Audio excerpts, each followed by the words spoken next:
আসসালামু আলাইকুম দর্শক, আশা করি ভালো আছেন। দেখে নিব আজকের খেলার খবর। স্ত্রীর কারণে ভয়াবহ বিপদ থেকে কোনো মতে বেঁচে আতঙ্ক নিয়ে দেশে ফিরছেন তামিম ইকবাল। গত শনিবার 7ই জুলাই এসেক্সের হয়ে কান্ট্রি ক্রিকেট খেলতে ইংল্যান্ড গিয়েছিলেন জাতীয় দলের সেরা ওপেনার তামিম ইকবাল। সাথে ছিলেন স্ত্রী আয়শা সিদ্দিকা ও পুত্র আরহাম ইকবাল খান। পূর্ব প্রস্তুতি অনুযায়ী দেশে ফেরার কথা ছিল আগামী আগস্ট মাসের শুরুতে। পরিবার নিয়ে থাকার জন্য লন্ডনে 1 মাসের জন্য একটি বাসাও ভাড়া নিয়েছিলেন তিনি।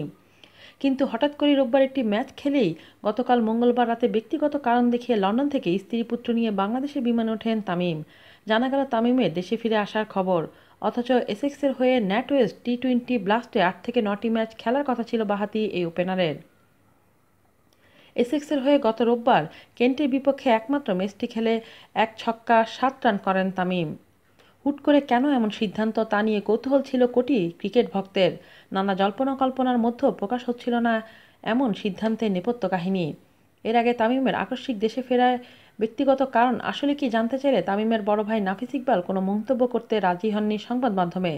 স্পষ্টই তিনি জানিয়ে দেন নিজেই দেশে ফিরে এসে কারণ জানাবেন তামিম।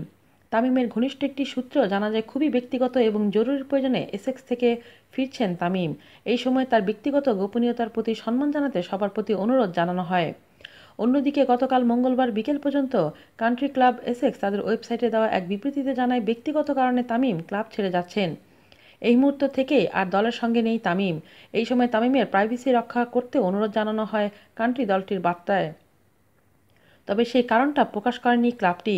বিবৃতিতে ইংলিশ কান্ট্রি ক্লাব আরও লিখেন, আমরা তার মঙ্গল কামনা করছি। এ সময় তামিমের ব্যক্তিগত জীবনের প্রতি সম্মান জানালে আমরা খুব খুশি হব।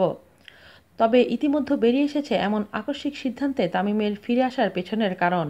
সম্ভাব্য কারণ উল্লেখ করে একটি নির্ভরযোগ্য সূত্র জানিয়েছে তামিমের স্ত্রী আয়শা সিদ্দিকার মাথায় হিজাবের কারণে সেখানে একদল স্থানীয় সন্ত্রাসীদের রোষানলে পড়েছিলেন তামিম ও তার পরিবার। নাম প্রকাশে অনিচ্ছুক এক বোর্ড পরিচালক জানিয়েছে তামিম ও তার পরিবারকে ধাওয়া করেছিল স্থানীয় লোকজন। দৌড়ে নিরাপদ আশ্রয়ে চলে যাওয়ায় তাদের কিছু হয়নি। এই ঘটনার পরই তামিম দেশে চলে আসার সিদ্ধান্ত নেয়। আক্রমণকারীদের হাতে অ্যাসিড ছিল বলেও শুনেছেন তিনি।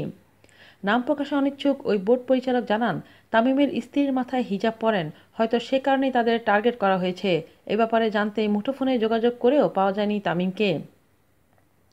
তামিমের ঘনিষ্ঠ সূত্রের বরাতে প্রকাশ দিয়ে বলেন, স্ত্রী আয়শা সিদ্দিকা ও পুত্র আরহাম ইকবাল খানকে নিয়ে 7ই জুলাই ইংল্যান্ডে যান তামিম।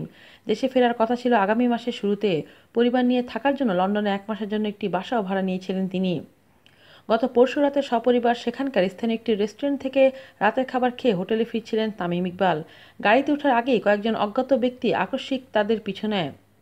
এক পর্যায়ে তামিমের সন্দেহ হলে দ্রুত সেখান থেকে চলে যাবার সময় অজ্ঞাত ব্যক্তিরা তামিমকে ধাওয়া করে। এই সময় আতঙ্ক মাথায় কোনো রকমে দৌড়ে নিরাপদ আশ্রয়ে পৌঁছেন তারা। তবে এই ঘটনা লন্ডনের ঠিক কোন জায়গায় ঘটেছে সেটি কেউ নির্দিষ্ট করে বলতে পারেনি। বিসিবির একাধিক সূত্র বিষয়টি নিশ্চিত করে জানান, এ ঘটনার পর আতঙ্কিত তামিম পরিবার ক্লাব কর্তৃপক্ষের সাথে কথা বলে মঙ্গলবার রাতে লন্ডন থেকে স্ত্রী পুত্র নিয়ে দেশে বিমান ধরেন। প্রসঙ্গত বেশ কিছুদিন ধরে ইংল্যান্ডের রাস্তাঘাটে ভিন্ন মত ও বর্ণের মানুষের উপর কে বা কারা অ্যাসিড ছুঁড়ে মারছে এমন সংবাদ প্রকাশিত হচ্ছে বিশ্ব গণমাধ্যমে।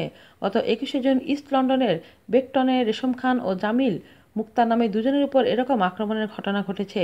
এছাড়া পথচলতি মানুষের উপর গাড়ি তুলে দেওয়া সহ অন্যান্য আক্রমণের ঘটনা তো ঘটছেই। তামিমের ঘনিষ্ঠ সূত্র বলছে, ইংল্যান্ড যাওয়ার আগে এসব নিয়ে চিন্তিত ছিলেন তামিম। আজ এই পর্যন্তই। ভালো থাকবেন সবাই। আল্লাহ হাফেজ।